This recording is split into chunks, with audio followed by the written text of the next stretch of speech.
If somebody comes to you and says, I'm not going to compromise, what they're really saying is, I have 100% of the truth. I'm 100% right. Angus King says he's 100% certain of only one thing, that neither the Democrats nor the Republicans are always right. That's why when he takes his seat in January as the new senator from Maine, he'll be doing it as an independent. The people are absolutely fed up with this nonsense. They have had it with Washington not being able to get anything done. If you get people in a room, if you share a common understanding of the facts, you can generally find common ground.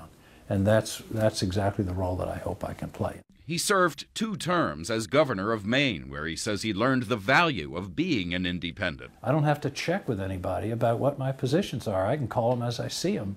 And that's what I did for 8 years as governor. There was one glorious 6-week period where I had both parties picketing my office. At 68, King has been out of politics for a decade, but says he felt compelled to return because the stakes are so high. He agrees with the Democrats that higher tax revenues must be on the table in the upcoming budget negotiations. But as a successful businessman, he's more in sync with Republicans on cutting spending and deficits, which he says are urgent priorities.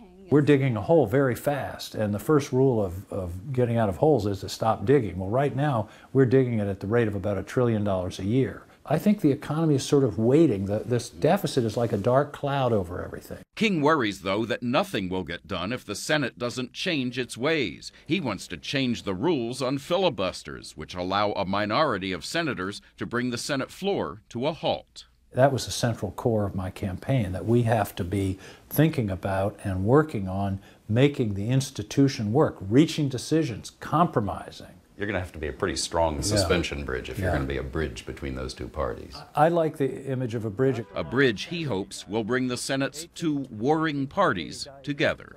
Chip Reid, CBS News, Brunswick, Maine.